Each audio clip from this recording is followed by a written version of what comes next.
Hey guys, how's it going? Dr. Keith here and Dr. Sohan. As you know, we're from Kiro Chiropractic and we're here to bring you Nutrition 101. This is normally a talk we would host in the clinic, but as you know, we can't really host workshops right now. We can barely even see patients right now. So we want to be able to bring these workshops to your home so you can watch this from the comfort of your computer. The benefit of this is you don't need to be here at a certain time. You can watch this over and over again. And then you actually have a takeaway that you can watch over and over and then record and jot notes and go back a few seconds. So it actually ends up working quite well. At the end of the slideshow, we're going to have our emails there, and then we also have the opportunity for you to download this as a PDF. So just send us an email, reach out if you want this in PDF format. So we're going to be speaking about some of the shortcomings of our modern Western diet, what we can do about that. We're going to be doing some do's and don'ts in terms of what we should be eating and what we should be avoiding. This is going to be a very simple approach to eating. This is not going to be complicated at all. We just want to provide you some basic information, some fundamental info, and then allow you to make simple decisions as you're going out and eating, as you're grocery shopping, and as you're eating at home with your family. Again, like I said, if you do want the PDF version of this, just let us know and we'll get that emailed over to you right away. And then finally, if you have a notepad available, then definitely it's a good time to pull that out. You can either do that like a physical notepad or just open up a second window on your computer and just take some notes on there. There's going to be a decent amount of content and not everything is in the slides. So just keep track as we go along. All right, let's get into it. So we're going to start off with a nutrition self-check. So I want everyone to ask yourselves, do you think nutrition is important? And if that answer is yes, ask yourself how important. And a really good way to answer this question is to do a couple things. You look at your bank account and you look at your calendar. This is a really simple way, a really simple trick to look at how you value something and how important that thing is to you.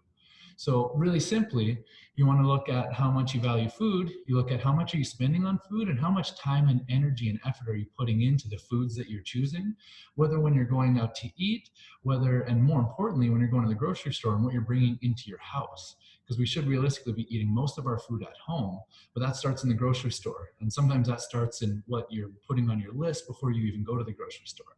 So what's happening in this process on your end? And this is a really good way to ask yourself, do I value nutrition or am I just expecting that whatever I'm eating is doing an okay job of providing my body nourishment and hoping for the best?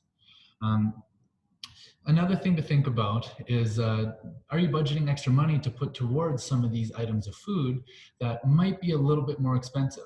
Now that is also one concern a lot of people have is, isn't eating healthy super expensive? And because when you're in the grocery store, you look at grass-fed beef beside not grass-fed beef, and it's more expensive. You look at produce, organic, right next to conventional, it is more expensive. But there's so many ways around this. There's so many cost-saving tricks and how you can get more affordable produce and meats and healthy foods. It just takes a little bit of effort, right? That's where we have to lean into that, putting a little bit more time and energy into it. But for convenience sake, if you don't have the time and energy, then you can just spend a little bit more money. And we're going to go into what areas of your grocery list is it worthwhile to spend a bit more money to get the more natural, the healthier versions of that. Okay. And then finally, another question to tap into yourself and ask yourself is, am I eating for enjoyment or am I eating for nourishment? A lot of people, they eat for enjoyment. And this was sort of ingrained into us as children, right? With all the treats and the Twinkies and the wagon wheels and cookies and candies and sugary cereals. So a lot of times we associated food with something that's fun and enjoyable. And as much as that's true, I mean, what do you think, Son? When you eat a healthy meal, do you find it enjoyable? Definitely. I totally do as well. Achievable. It is. But a lot of people think it's one or the other. And it needs to be either nourishment or it can be enjoyable, but it can't be both. And that's something that we need to dispel right away. It can be totally enjoyable to eat healthy. And then finally, okay, so we're going to go through some mental barriers. So breaking through mental barriers with nutrition, like I said, a lot of this stuff started in childhood. So we need to reprogram your software. Think about this like we're doing an update on your software inside your own head right now. So some common barriers that people like to bring up. I get conflicting information and misinformation. We totally agree. There's a ton of that out there. There's thousands of YouTube videos and books and experts and nutrition gurus and this and that. And they say totally conflicting things. How can one medical doctor recommend carnivore diet and another medical doctor recommend vegan diet? They can't be, they're totally in conflict with one another. So they both can't be absolutely true. So that's where we need to figure out, okay, what are some foundational truths that apply across the board, and then work forward from there.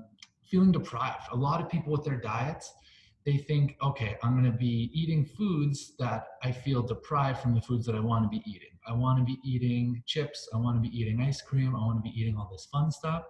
And if I do any sort of nutrition plan or go on any sort of healthy diet, then I'm going to feel like I'm being deprived of those things that I love. And sometimes with that, we just have to look at, okay, we have to get our mindset right around this. We have to know our big why. Why is it important to eat well? To fuel your high performance engine, your body, with good food.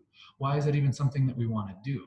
And that short, back to what I said in the last slide, is this about enjoyment or is this about nourishment? We want to get people thinking that diet and nutrition is a lot more about nourishment than it is about enjoyment. Having short-lived goals. This is something we see all the time, and it happens across the board, whether it's exercise, nutrition, even with chiropractic care. People have these short-term goals, and then once they achieve that short-term goal, then they, boom, go right back to what they were doing, right? I want to lose 10 pounds. You can lose it, absolutely. We all know how to kind of do that. The challenging part is making that part of your lifestyle, making whatever that healthy diet was that maybe helped you lose 10 pounds, and maybe it wasn't even a healthy diet.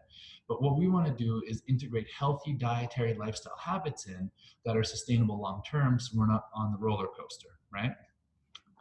Another one is going to be budget concerns. And I brought this up in the last slide. A lot of people think, oh, okay, to eat healthy, it's going to be super, super expensive.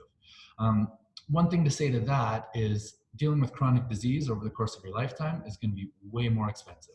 And just the human cost of being sick and not performing as well as you could, there's a massive cost in that. Would you agree? Absolutely. Yeah. And then we have another one. So people talk about unsustainable diets. And a lot of these ones that we see, it's super restrictive. It's super, like, sort of like the fad diets, very restrictive. And you're right, it is unsustainable to do a lot of that stuff. I've been someone who I've done carnivore diets, I've done vegan, I've done fruit and veg only, I've experimented. But those were, I knew there was a start date and an end date just to see what it was like. None of those were sustainable diets at all. The sustainable diet is you probably take all these different diets, and wherever they kind of overlap in the middle, that's probably going to be the most sustainable diet. And that's what we're going to talk about today. And finally, past failures. A lot of people think, and this is exact same with exercise, with meditation, with so many things. People are like, I tried it once before. I tried to eat healthy once. I thought it was gross. I couldn't get on board with it. The shopping lists were too much, this or that. It's more easy for me to just go eat fast food every day. We need to get out of that. We need to give ourselves the opportunity to try and try again until we get it right. And hopefully with our approach, it becomes so simple and so straightforward that you're going to be able to apply this one, not only for a couple months, but for the rest of your life. Okay? So when we look at the standard Western diet, these are the three major dangers: too much sugar, too many toxins, and not enough good fats. We'll talk about sugar quickly. So many people right now, they're doing dairy-free, they're doing gluten-free, they're freeing their diet of a lot of the bad things. And that's phenomenal, that's great. We agree with all of those moves. But what a lot of people aren't doing is eliminating sugar. Sugar is something that for some reason, even though we've known about how bad it is for decades, compared to, let's say, gluten, that's more recent on the scene, sugar has somehow just slipped under the radar, and people are still eating so much sugar. And now it's just being strategically hidden, sometimes even in foods that you think are healthy, right? Some of these healthy looking bars that we order, that we get from the store, sometimes they're packed full of sugar. Some of these fruit and vegetable drinks, they're packed full of sugar. So we still need to really be on the lookout for how much sugar are we consuming. Too many toxins, and that comes down to typically processed foods, and sometimes even on our produce, right? And even in our meats.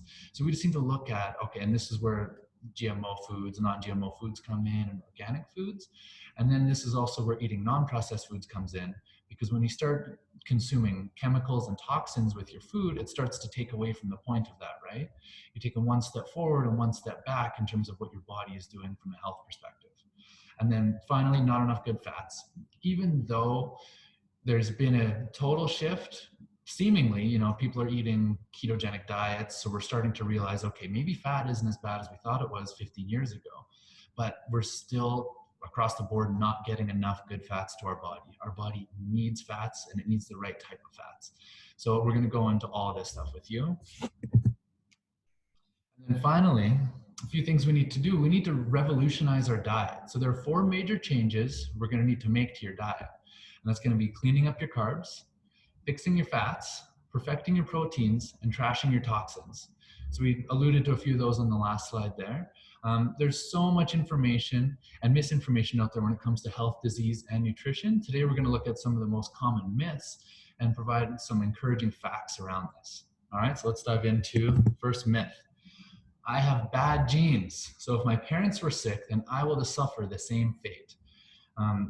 If we're in a group setting, we would say how many people agree with that, because so many people do. They say, oh, I have a bad whatever because my mom did, and her mom did, my dad did, and my brother deals with the same thing.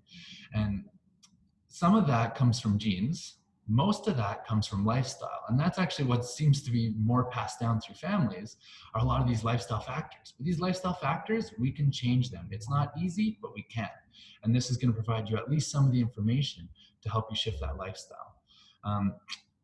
Heart disease, cancer, and other diseases are primarily lifestyle induced. As we talked about in our doctor's report, if you're one of our new practice members at Curo, you know that we talk about this. The great majority of the chronic diseases that we're dealing with in the Western world right now are lifestyle driven. So we're going to need to address things from a lifestyle perspective if we're going to correct those. And nutrition is one of the biggest components of lifestyle. So we need to get this dialed in if we want to live a long, healthy life. Make sense? So what we need to do, we need to establish a value system. Over 90% of the diseases Canadians face today are caused by their lifestyle habits. We see that quote at the bottom. Your actions speak so loudly that I cannot hear what you say. So let our actions speak louder than our words here. And let's not just say we value nutrition, but let's actually value nutrition. Same could be going for any of these lifestyle factors that contribute to our health. Next myth. Counting calories is an effective way to healthy nutrition. And living in our world, we heard about this so many years ago, and it seems like we should have moved past this, but so many people are still in the looking at menus, looking at how many calories this dish is versus this other dish, instead of looking at what that dish consists of or what that food item consists of. So let's look at this very simple example. The answer is pretty clear here. Is calorie counting an effective way to look at our nutrition? We have 22 almonds, just over 150 calories, or 1 Twinkie, 150 calories. What do we think? Is there a clear option here as to which is the healthier choice? I'm gonna go with almonds. Yeah, you're totally right. So eating 22 almonds is gonna build your brain, decrease inflammation, among other things, providing fats, healthy proteins, healthy carbohydrates, vitamins, minerals, all these good things. Twinkie, ton of sugar, it's gonna increase inflammation in your body, increase blood sugar. I'd say there's probably almost no vitamins or minerals in that. I actually don't know the nutrition facts on a Twinkie, but I don't think we need to look it up. I think we know that's pretty scarce, right? So simple choice there. And let's just, so many dietary choices are simple choices like this when you start to think of it from a what is this providing to my body perspective, not what's going to be a little bit tastier going down and hey, it's 150 calories. That's not too bad. That's a perfect size snack for me. It's a missed opportunity eating a Twinkie you're missing an opportunity of getting nutrition into your body. So that's what they call empty calories. It's calories into your body, but no nutrition. So food, we need to get calories and we need to get nutrition with it. Let's not waste that opportunity by eating things like Twinkies. Make sense? So inflammation, I mentioned it in the last slide with that Twinkie. So inflammation is at the root of pretty much every chronic disease right now. So we really need to dial in inflammation. Dr. Sohan and I, we've been talking about this so much in the clinic with all of our practice members, always. So we've definitely had conversations about inflammation before, and let's dive into that a little bit. So part of that in our body, from a biochemistry and a physiological perspective, comes from sugar, elevated glucose and insulin, also comes from damaged fats, and we're gonna go into what damaged fats are, and it also comes from toxins. And we've talked a little bit about toxins.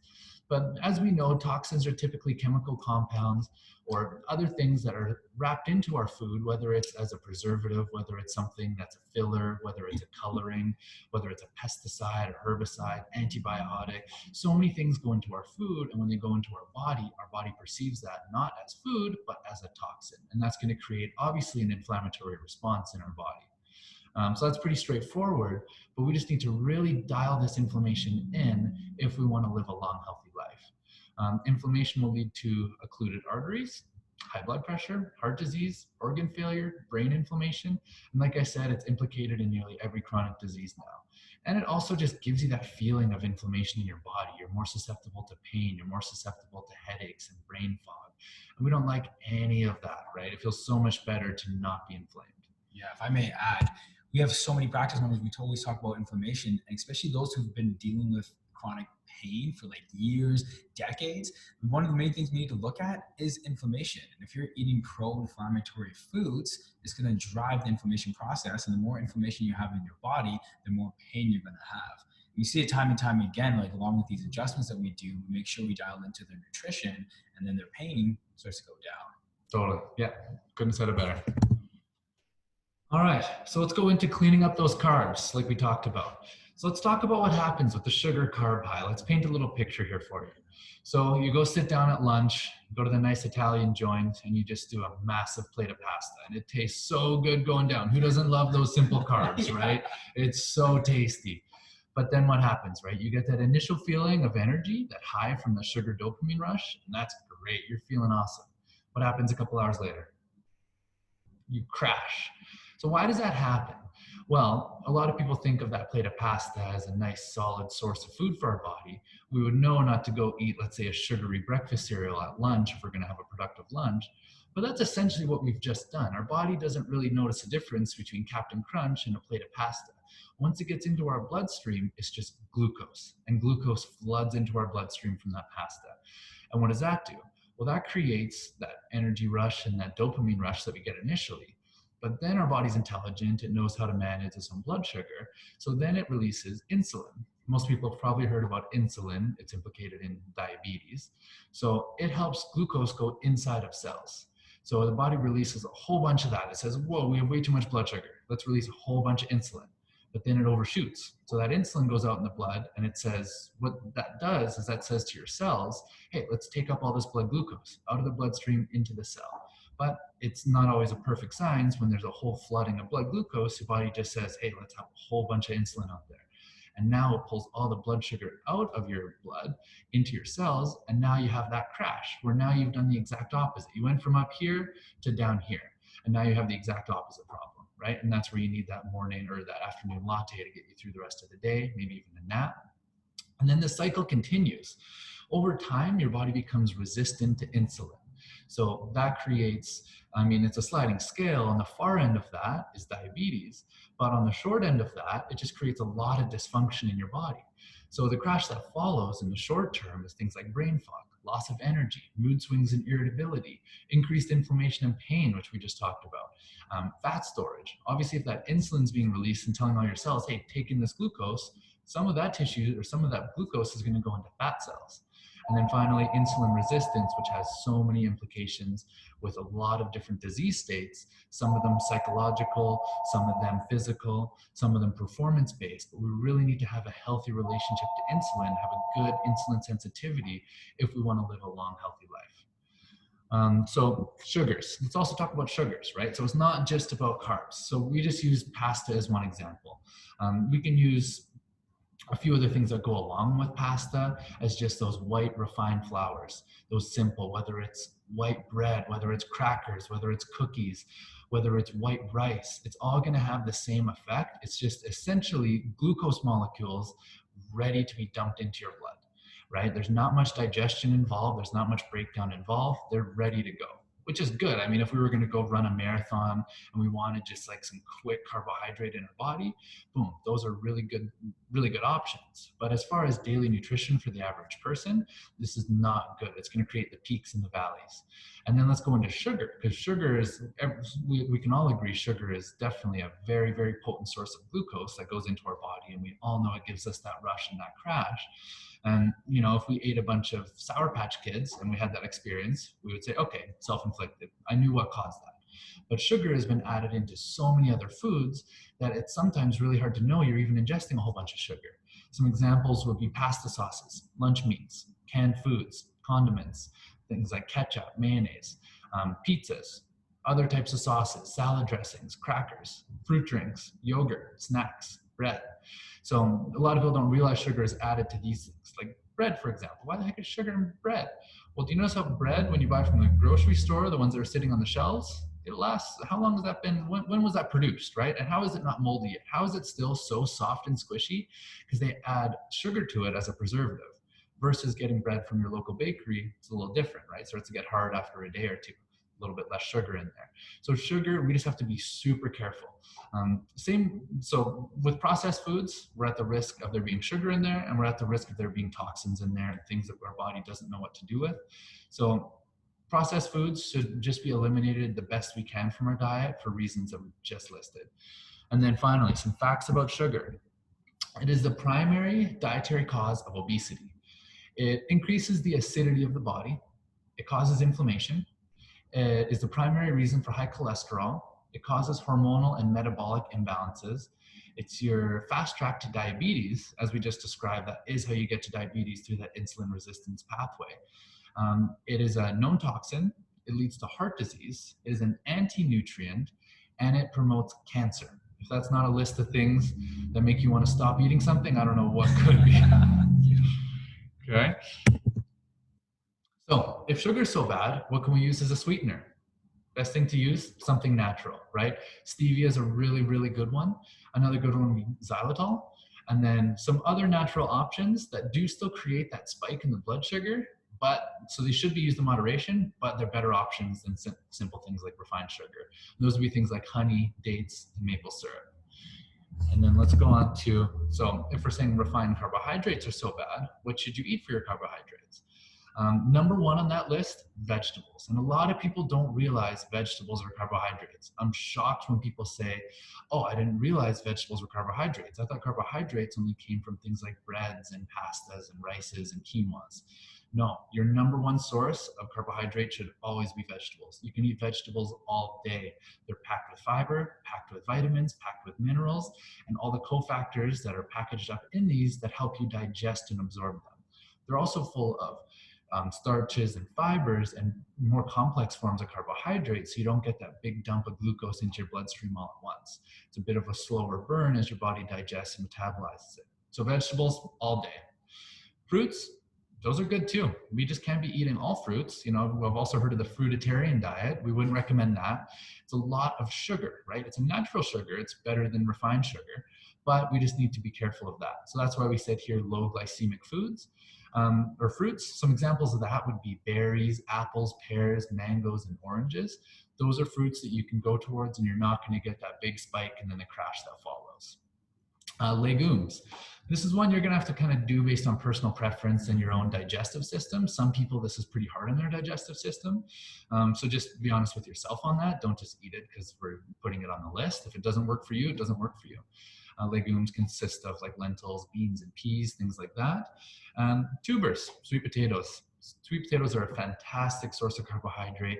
It's a little bit slower burn going into your bloodstream and tons of nutrients in there. And finally, seeds and nuts. These are great, great forms of complex carbohydrates that come with fats and proteins and micronutrients as well. So these are all really great ways to get those carbohydrates in a healthy way, so you're not getting that huge spike and that huge crash. All right, I'm gonna pass it off. You guys are taking notes. Yeah.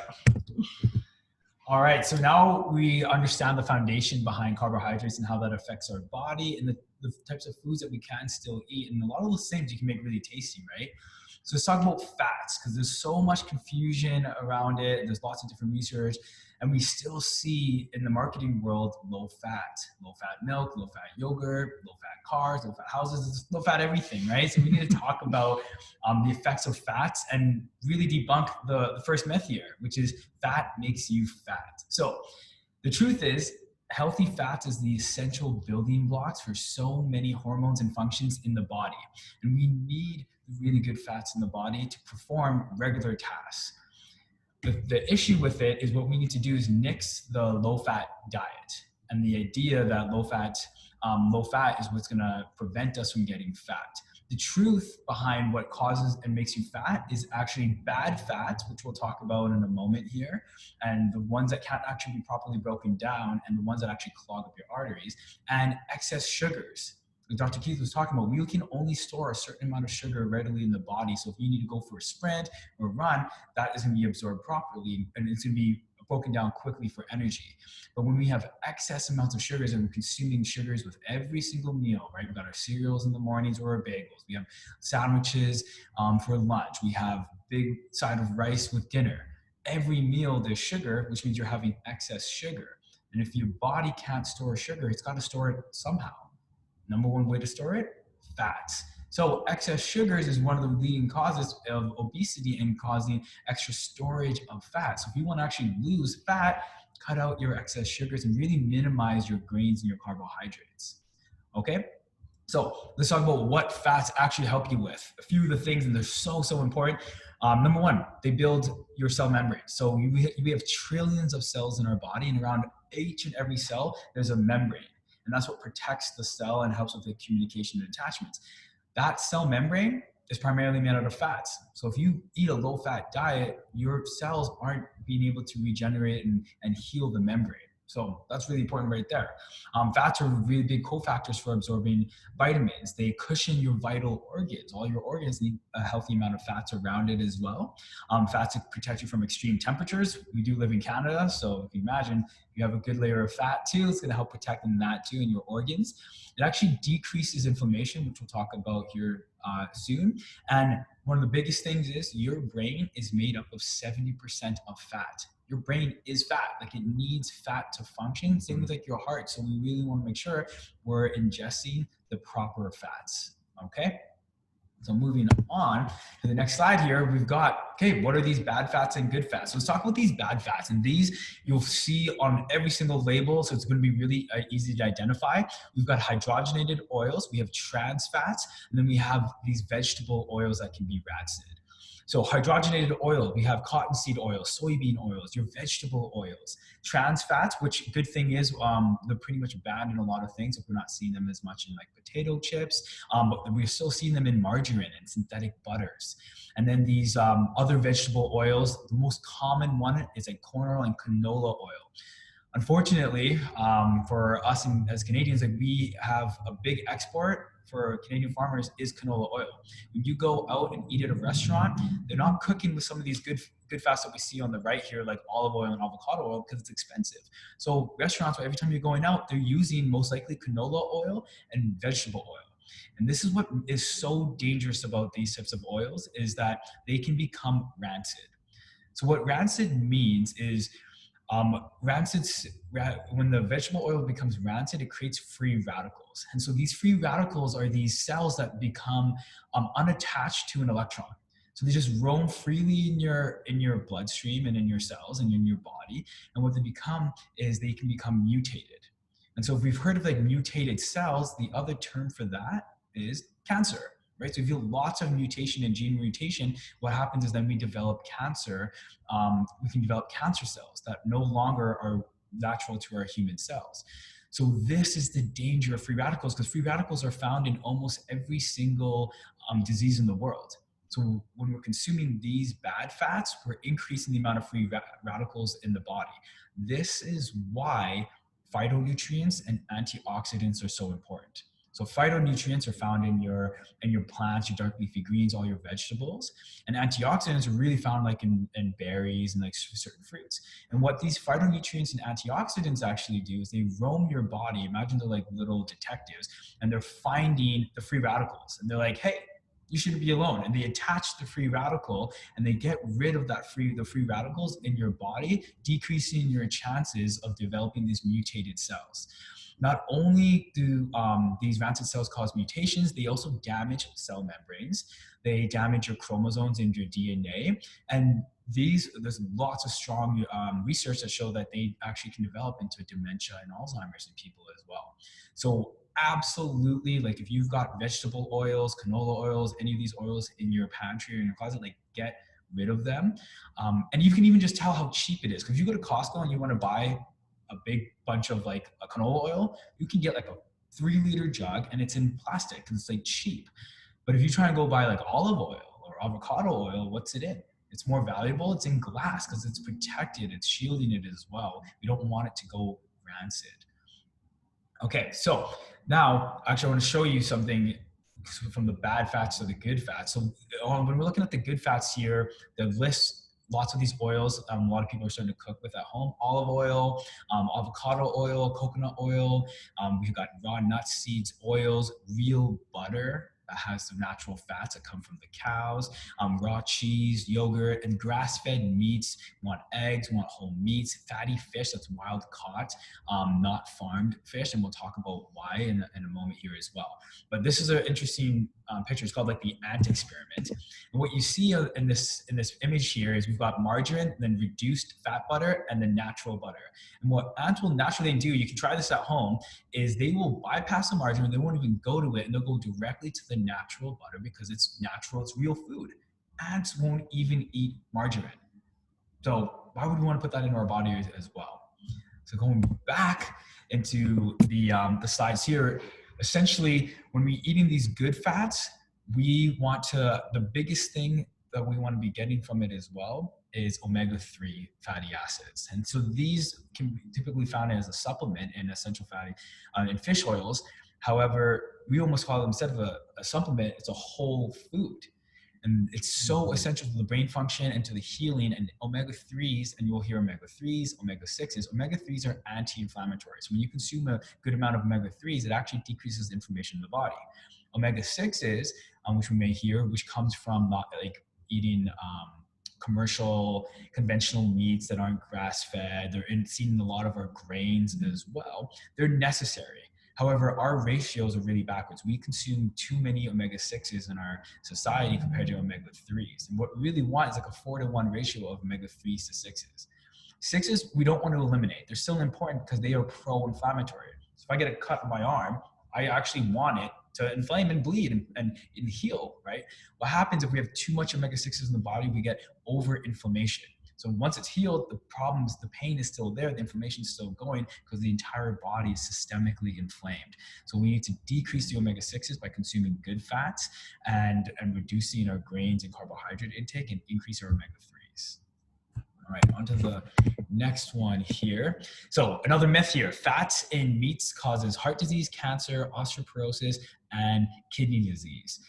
So the truth here is there's actually lots of research around meat-eating societies that live free of heart disease and cancer for centuries. So they actually do not cause any of these diseases. Saturated fats that can be found like in like your steaks are actually really important at the cellular level, and they do not cause heart disease. They actually prevent it. The benefits of saturated fats: they help with the cell membrane function, again, with all your trillions of cells.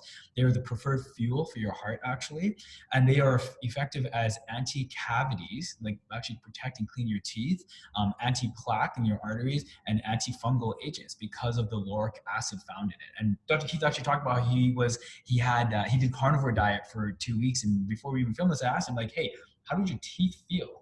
Right? Did they feel like clean? Do you have plaque? And what did you notice? Yeah, no, they felt amazing. I felt like I barely needed to brush them. I obviously still did, but I didn't feel like there was that like sort of fuzzy slippers feeling at the end of the day. Yeah, totally. It actually helps clean your teeth. It's that plaque and that feeling that you get on like that grittiness on your teeth usually comes from eating too much carbohydrates and sugars. And so, yeah, good for your mouth, good for your teeth as well. And the biggest thing too around these saturated fats and these healthy fats is they actually prevent oxidation of cholesterol. So we're going to talk about cholesterol, but the true cause of heart disease when in relation to cholesterol is the oxidation of cholesterol, not high cholesterol. When you consume bad fats such as canola oil, vegetable, and trans fats, these are high in LDL. So we hear LDL and HDL a lot. LDL is low density lipoproteins, so low density fats. And then we have high density lipoproteins, high density fats. So your HDLs are found in that good fats list that we just showed, and your LDLs are found in all of those bad fats. The body's actually incapable of properly breaking down those LDLs, and then over time they build up in your arteries and they cause atherosclerosis, like hardening of your arteries, which then leads to heart disease. Your good fats, HDLs, actually go and break down that plaque and prevent the oxidation of cholesterol. And that oxidation happens when you have plaque on your arteries for long enough. You have lots of blood flow going through there with oxygen. It's now oxidizing that plaque, and then it's hardening your arteries, leading to cardiovascular disease. And these usually happen in the coronary arteries around the heart as well. On to the next one here. So this is the problems that we have with conventional meat. So conventional meat are the meats that just go like those over-farmed cows. They're just thrown into the mix, and they're eating grains, and they're just being slaughtered for the masses, and they're not eating grass. They're not grass-fed or grass-finished meat. And so what we can have happen is toxic bioaccumulation. So essentially, when you just eat plants directly from the ground, there's very low environmental toxins in there. And then if you have a herbivore, like a cow, eat that plant, there's just a direct source. But if you're eating the animal of animals that eat the cow, that eat the grass, you're actually creating a toxic bioaccumulation of the toxins that were originally in the grass, but now is in the cow that's eating plenty of the toxins, and now you're eating that cow. So carnivores will accumulate toxins 10 times greater than herbivores, and 100 times more toxic than the soils and the plants if you go directly to the source. So what we want to focus on is we don't want to be consuming these carnivores essentially that are eating from poor sources, but also we want to be consuming the herbivores like cows that are eating what they're meant to be eating, which is grass. So moving on here, and this is what's really interesting when we talk about like why eat grass-fed cows versus like the grain-fed cows, which are really the reason why we have grain-fed cows, because for mass production, we need lots of meat. So it's easy to plump up a cow really quick on grains because it's high in information. And then now we have meat ready to go, versus a grass-fed cow takes time. But let me ask you one question. What do cows eat naturally? If you've seen them in the pastures, they're eating grass. So why are we feeding them corn or grains? Cows don't eat corn. And then corns and grains equal sugar. Sugar equals sick cows. So now we're eating sick cows. So cows are designed to eat grass. So let's eat cows that are eating grass. That's going to be a healthier profile. They're actually going to be happier and less stressed as well. And you are what you eat. Next slide here, what we've got is what we need to do is change our animal products first. So we can still eat animal products, but get them from good sources. The number one place to find these, local farmers markets. We have so many here in Calgary, and you can talk directly to the farmer and ask them, like, how is this grass, like, how is this like beef raised? How are the chickens? Are they actually free range, or are they caged and used with antibiotics? You can buy wild Alaskan caught salmon. And the reason why we talk about the farmed fish and want to prevent that is with farmed fishing, they're consuming, they're feeding them like corn and grains. Like fish, you go out in the ocean, like you're not going to see fish munching on corn, right? Like it's so accurate. So why are we eating fish that are in these farmed places that are just fed grains and corn so that we can get mass production? So like we're so close to Alaska, luckily we can get wild Alaskan salmon in Costco. Ready to go, and it's super, super healthy and really high in omega-3s. If you were eating fish and meat that are consuming corn and grains, they're actually not going to be high in omega-3s. They're going to be high in omega-6s, which is pro-inflammation. So you're going to have more inflammation in the body, which is going to result into more pain. Next slide here. So our next myth, the Canada Food Guide, which has been updated for 2020, which is really cool. They recommend a quarter of your food consumption should come from whole grains. So if you think about your big dinner plate, half of that they recommend should be veggies, a quarter should be a protein, and a quarter should be grains. But what we'd like to say is, well, your body can get all of its carbohydrates from that half of that plate. Make it 3/4. Like you can get all your carbohydrates from your vegetables. Most Americans and Canadians are eating highly processed, hybridized, refined grains. So a lot of people will be like, well, what if I'm eating like ancient grains? Or what about like we've been having grains for so long, our body should be able to break them down. There's a big difference from the ancient grains that we had access to in the past to what modern wheat is. So an ancient grain here that we can talk about is called an einkorn wheat, Einkorn wheat. It's an ancient grain. And when it used to be grown, it was 4 feet tall, very healthy, higher in protein, 28% more protein than what modern wheat has now. Has a low molecular weight of gluten, and it grew really slowly, and it was self-sustainable. It's really nice and healthy and dense, high fiber wheat. Modern wheat today is 2 feet tall, grows extremely fast, like it matures really quick. It needs human intervention to actually survive, especially with all the pesticides and toxins that need to be applied to it to keep it surviving. It was soft and pliable. Instead of having a high protein, it is 70% higher in carbohydrates and very high in gluten. And there are over 10,000 hybridization versions of modern wheat. So it's completely different from the ancient wheat. Our body doesn't even understand how to properly break down this wheat. And so if you have something in your body that your body doesn't normally consume or doesn't know what to do with it, what's it going to do? It's going to attack it. So if you're always eating this modern wheat, your body's going to start to attack itself. And this can actually lead to autoimmune disorders that a lot of people get, or what we hear is celiac disease or sensitivities to gluten. So we really want to limit our consumption of these grains and focus on those healthy vegetables that Dr. Keith talked about earlier. One thing I'll add in there real quick is wheat is a perfect example of a food that has anti-nutrients in it. Mm-hmm. So wheat has, even though like maybe the numbers have been skewed, it has proteins in it, it has carbohydrates, it has fiber, it has a bunch of vitamins and minerals. So there's a whole bunch over here that says this is a good food to eat. But then there's a whole bunch over here that says this is a bad food to eat because it's actually going to create problems in my body. That's a reason we can't just walk around and eat anything we see outside. You know, I could go eat a dandelion, and that's probably going to have some protein, some carbohydrates, some vitamins and minerals. I'm sure there's a lot of good stuff in there, but there's a lot of bad stuff in there. Mm-hmm. Animals, naturally, we just start to shift away from things that are creating problems in our body, and that's what's happening with wheat. We've almost ruined it. And it's just one example of a food that comes with anti-nutrients, and it's to the point now where it's like, okay, it's causing more harm than good. It's not to say there's nothing good in it, because that's often the argument that it's doing all these good things, but it's also doing a lot of bad things. And it's like, are we willing to take this double-edged sword and accept those? Mm-hmm. Absolutely. And like those vegetables that we talked about earlier, there aren't really any anti-nutrients in them. There's one thing that's lacking in them, and what we're going to talk about soon is like the minerals and vitamins in the soils that they're grown in. But any of those vegetables, like Dr. Keith said, you can eat them all day, every day, right? So next slide here. So we've got the big myth that was pretty common is cholesterol causes heart disease. So you heard me talk about LDLs and HDLs before. So it's not cholesterol that causes heart disease. Remember, it's the oxidation of that cholesterol. And it's really the low density lipoproteins, those LDL cholesterol is coming from your canola oils, vegetable oils, trans fats, pretty much anything that's made in the lab. Like your body is not going to know what to do with that. And that's what's going to build up that plaque and clogging of the arteries. So cholesterol is actually highly, highly necessary for human function.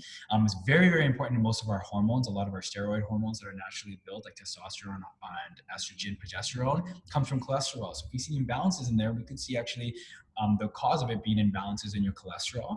It's very important in making bile acids to digest fats that come from the gallbladder. We need it for proper neurological function. Remember, brain's 70% made out of fats. Also, it's important for repairing and protecting cells and healing. Best analogy for it, think of cholesterol as the ambulance. When you have an injury or you have tissue damage, cell damage, that cholesterol is the ambulance coming to heal it. So then why are we taking drugs like statins and turning away the ambulance? Like, oh, I don't need you. And then we're using something else that doesn't really actually solve the problem. So we really want to make sure that we're eating, we're still getting enough cholesterol. And it's so natural to consume the good fats of cholesterol. So much, in fact, that 50 to 60% of the fat that comes from breast milk that we use to feed our young has a super high amount of cholesterol. So cholesterols aren't the bad guys. We just have to make sure we're preventing that oxidation by consuming HDLs, high density lipoproteins, and also exercise. Exercise is definitely shown and proven to decrease LDLs in the body. All right, toxic foods. So this is a big slide here. We have the Franken food, essentially the genetically modified foods that we can see. And the highest amounts there we can see is corn, canola oil, as well as soy. Those are our top three food consumptions that are genetically modified. The pesticides that we use on our foods, and the dangerous additives and hormones and antibiotics that are used around like chicken, for example. So the FDA has approved approximately 3,000 food additives, preservatives, and colorings. The average person ingests 150 pounds of additives every year. And most of these like pesticides, and there's 3 million tons of pesticides used worldwide. More than 1,600 chemicals are used in production worldwide. And most of these are not tested for the toxic levels on and their effects on humans. So right there is your reasoning for why we should be consuming organic foods. And in fact, organic foods that don't have the pesticides and the chemicals on them actually develop stronger barriers and have more phytonutrients, because a vegetable that has to go through hardship to stay alive will have a lot more phytonutrients in it, and that's going to have a lot more healing and healing benefits for our bodies versus vegetables and grains that just get protected by pesticides and toxic chemicals. So another thing I want to touch upon actually is food coloring. So maybe some people have seen, we looked at the pig slime. So with these fake or the conventional meats, when they're not properly raised and eaten the foods that they're meant to be, they're going to be more bland in color. So if you look at like packaged ground beef, they'll be pretty bland in color. So to make it more appealing, what they'll do is they'll add red food dye, like red food coloring, to make it seem more appealing. Versus if you go to a farmer's market and look at a grass-fed beef, like ground beef, it's already really rich in those colorings because it's been eating the food necessary. Salmon's another one. Yeah, I know you want it to be nice and bright and red, so they'll add that coloring to it. Yeah, but those colorings are all toxic, so we really want to limit, like, why even consume any of it? It's such an easy way to limit the toxicity found in foods.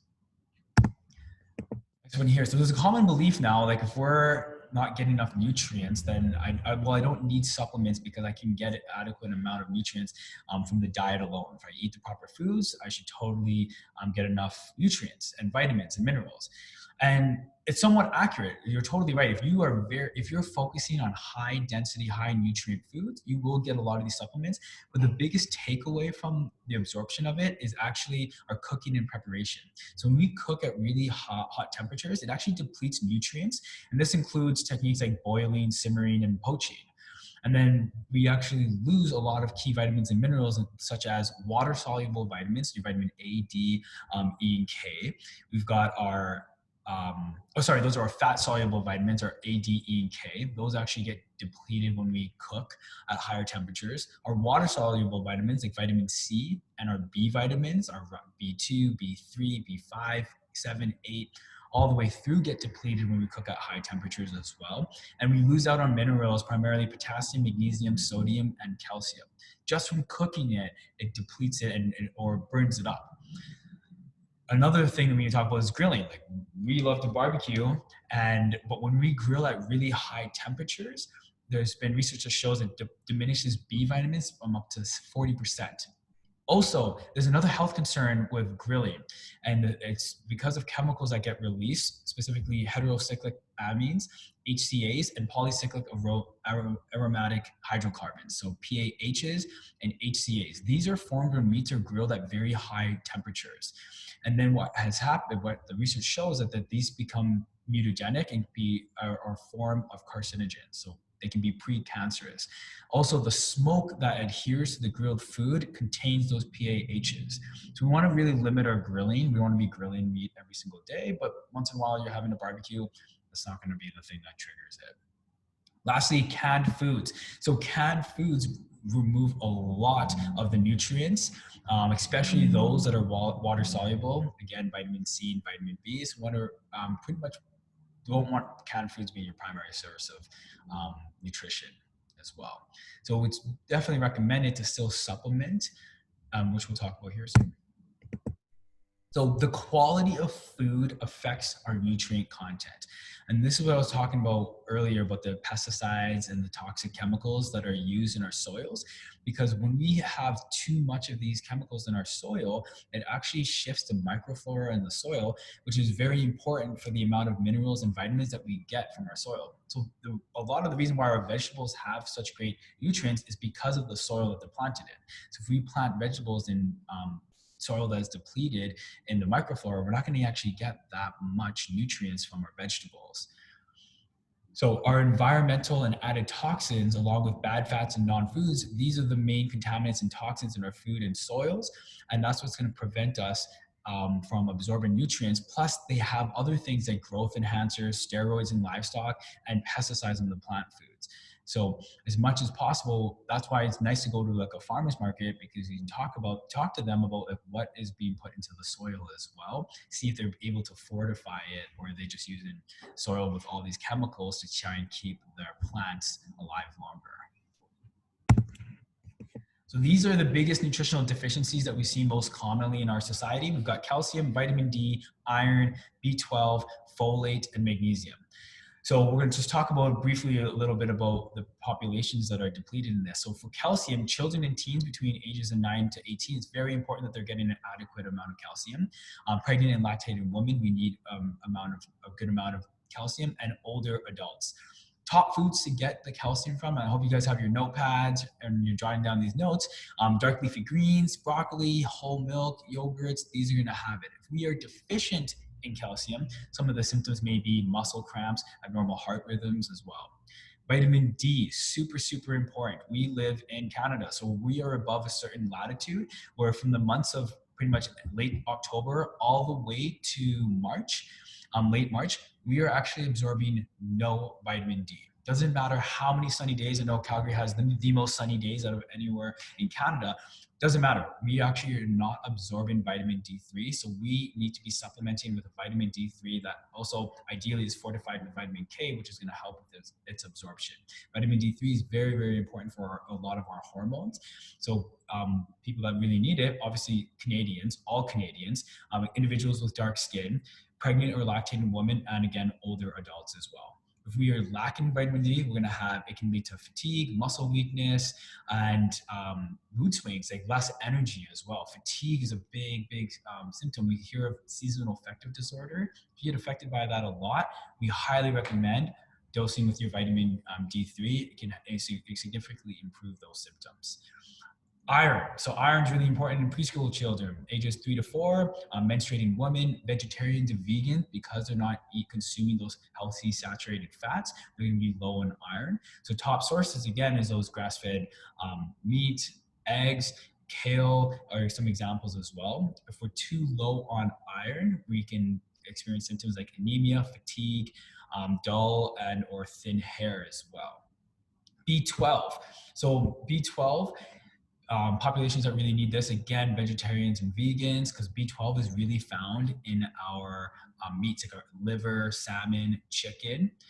And symptoms with B12 deficiencies would be anemia, numbness into the legs, hands, and feet, balancing problems, fatigue, swollen, inflamed tongue, memory loss as well. So again, we really advocate consuming healthy meats in moderation totally. Be more primarily plant-based for sure, because we're going to get a lot of our nutrients and energy from plants. Next one here is folate. So folate is very important for pregnant women. It's important in people if they deal with long-term alcoholism. It actually decreases folate production and absorption. Important in women ages 19 to 30, female children ages 14 to 18, non-Hispanic Black women, and foods that are really high in folate, legumes. Again, like Dr. Key said, not everyone resonates with legumes. Like it can really be cause of inflammation within the body. So again, with all these foods, try it out and see and listen to your body. Just because we put it on you doesn't mean you should consume it. You have to, every individual is different and you need to find what works best for you. We're providing you with the basic building blocks and foundation so that you have the knowledge to understand what to do on your nutritional journey. So with folate, some of the other symptoms, so legumes is good. You can also consume eggs and leafy greens. And the symptoms with folate deficiency is fatigue, mouth sores, poor growth, and color changes within your hair, skin, and nail that are abnormal. And then lastly, magnesium, one of our most favorite supplements to recommend. Very important. It's like the natural muscle relaxant. If you have too little magnesium, it can actually lead to fatigue, muscle cramping, weakness, loss of appetite, and nausea. Populations that really need to make sure we're getting magnesium in is children ages 14 to 18, pregnant or lactating women, older adults, people with gastrointestinal diseases such as Crohn's disease and celiac disease, type 2 diabetic populations, and again, people with long-term alcoholism. Long-term alcoholism really depletes a lot of the nutrients and minerals within the body. The supplements that we often love to recommend are daily multivitamin. A lot of these things will be found in a really, really good daily multivitamin. Read the labels and you'll see how it covers a lot. So you should be taking multivitamin daily. Vitamin D3 with K is another supplement we like to recommend. Omega-3 fish oils as well, from a really good high source. If you need any recommendations, just please reach out to us. We'll have our emails at the end. And magnesium glycinate. So you'll see lots of the other forms of magnesium, magnesium citrate, chelate, glycinate. The reason why we like magnesium glycinate, it has the highest bioavailability, which means when you consume that supplement, your body is going to absorb a big portion of that magnesium and actually utilize it properly because of the glycinate, versus magnesium citrate, one of the cheapest and most common forms, but very low bioavailability, so very low absorption of that magnesium.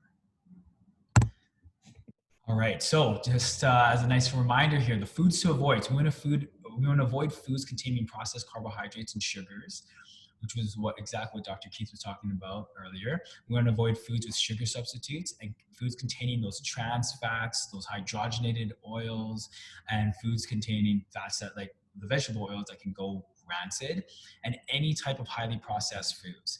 So, question for you guys, can anyone guess what the #1 source of sugar and calories is in North America?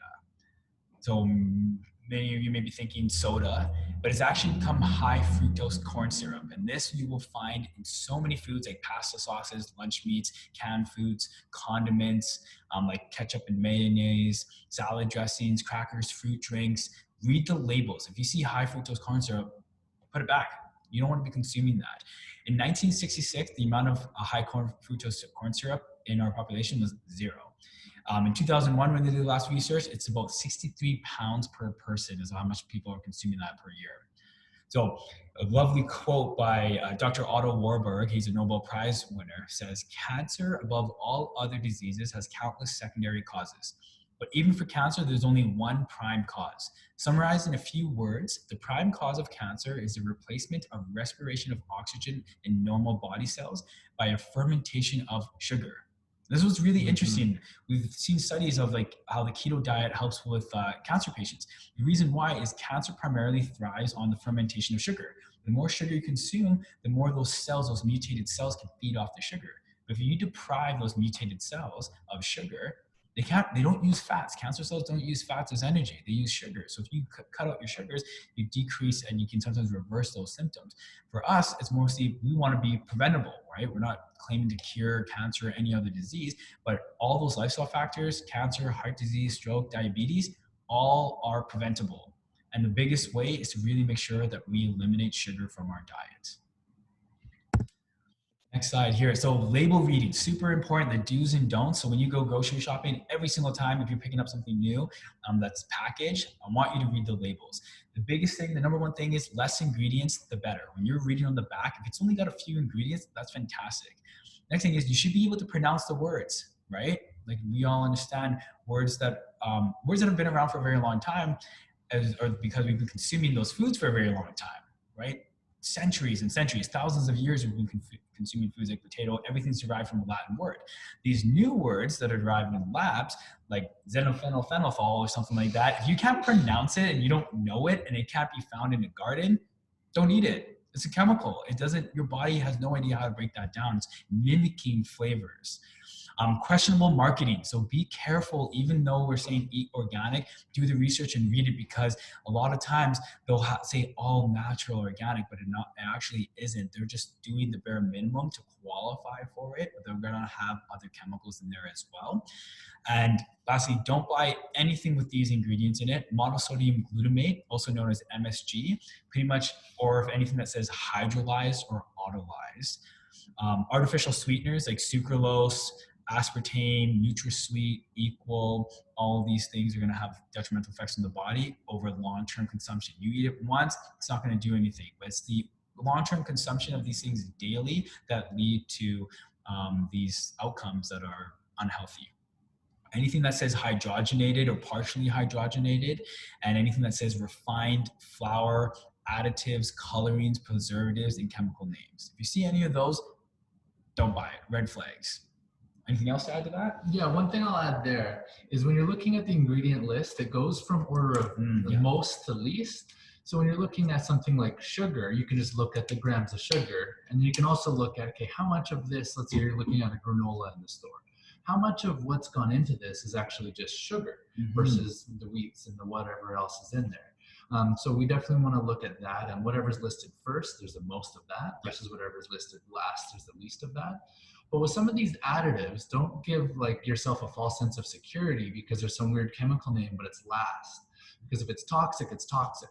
That would be like saying, well, I'm not going to drink Windex straight from the bottle, but I'll put a tablespoon in my smoothie. I'll barely even notice it. It's the last ingredient, and that should be fine. It's still, you're still drinking Windex, right? It's just getting blended in with your protein powder and your kale and your banana and this and that. You can barely taste it, but it's still in there. So don't let these weird things that come later on in the ingredient list that we have no idea what they are give you a false sense of security that, hey, there's only a little bit of it. It can't be that bad for me, right? At least it's not the first ingredient, because if it was the first ingredient, it would look more like a house cleaner than it looked like a food. Yep, absolutely. It's a great point. Okay, I'm moving on to the next one here. So shopping, this is really important. You want to build success, you got to plan for success, right? Fail to plan, plan to fail. So plan out your meals for the week. Meal prepping is really, really efficient way of eating. So jot down what you want, take a list with you, keep the basics stocked in your house. So in case you didn't have time, at least you can put together something that's really, really delicious still, and spend more time planning and shopping than cooking itself. And read the labels, and please go to farmers markets. Right? Awesome sources of food there as well. On to the next myth here. So I think this is our last myth of the talk here. And eating healthy is boring, tasteless, and too hard to do. And the truth behind that is there are actually so many great recipes behind the food. A lot of times we're thinking, okay, after I eliminate everything white and starchy, so bread, my pasta, cereals, grains, like all these things. Well, that's what I eat every day. What can I eat? That's so tasty. We've given you right on the slide here our 4 favorite websites for recipes: Mark's Daily Apple, mindbodygreen.com, draxe.com, and whole30.com. On here, you can find like loaded sweet potatoes. You can find these awesome gluten-free casserole dishes on a crock pot, tons of crock pot recipes as well. We highly recommend that, especially if you're making meals for a family and you're like, how do I make meals for like 4 people every week? Crock pots, instant pots, right? You can really meal prep and have all your lunches and all your dinners set for the week that way. So check out the recipes on there. They're all free on these websites. They're Kiro approved. Definitely. One thing I'll add there is a lot of these websites have not just general recipes that are just for good nutrition, but they'll have stuff for if you're trying to reduce inflammation, here's some recipes for that. Because like we've talked about, obviously the foods that we're consuming have so much power for our chemistry and our physiology, and we can drive that in certain directions based on certain goals you might have. So you can eat very much a diet that's geared towards, like I said, reducing inflammation, or helping calm your nervous system down, or healing your gut. All these things, and these meals might look very different, right? If you have a very, very strong gut, then you can eat a whole bunch of raw salads, and that's going to be great for you. But if you have a gut that's just maybe not as healthy as it could be, it might get really irritated by all that raw vegetables. You might be eating a very different style of food with different ingredients to help achieve that goal of healing the gut or reducing inflammation or whatever that goal might be. So you can go and poke around in different areas of those websites and let food be your medicine, right? Absolutely. Mind Body Green is one of the best websites for that. They actually have it outlined.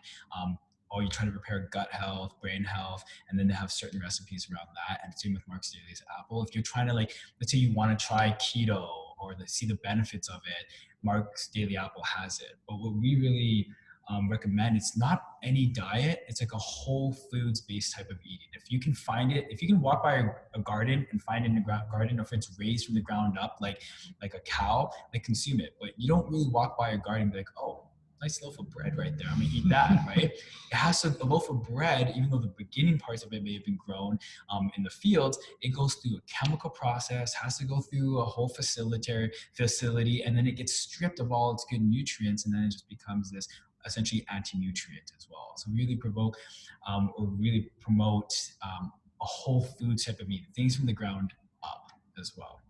Yeah, totally. On to the next one here. So general healthy nutritional tips. Remember from the beginning, establish your big why for why you're consuming these foods, and understanding it's more than just about weight loss. It's making sure that all your bodily functions, healing, organ function, brain function, concentration, productivity is supported by what you put into your body, versus just only focusing on calories in, calories out. So start thinking of food as fuel and sustenance versus just something yummy, right? And you can still make it delicious, but make it more bang for your buck as well. Add more healthy, nutrient-dense options and take away more of those unhealthy items.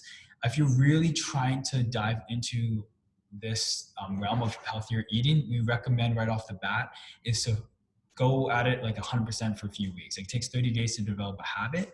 But after that, what we want to focus on is an 80-20 rule. We really promote an 80-20 rule. So 80% of the time, you're eating really clean. 20% of the time, gotta live a little, right? We're not gonna sit here and tell you that we don't eat pizza, go for sushi and stuff like that. But most of our week is very, very designated to healthy eating. Spend time planning and shopping. And the last one too, which is really helpful for people at the beginning, keep a food journal. You can either keep a physical food journal or download MyFitnessPal app.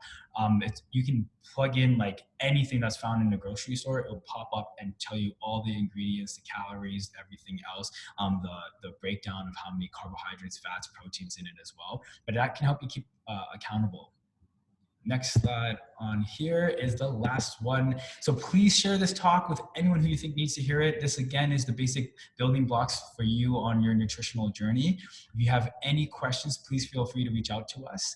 Again, my name is Dr. Sohas. You can reach out to me at drsohat@kirochiro.ca, or you can reach out to Dr. Keith at drkeith@kirochiro.ca. We also have a PDF version of this available upon request. So just shoot us an email if you'd like to see that as well. Take care, guys. Thanks for watching. Amazing. Thank you. Have a good one.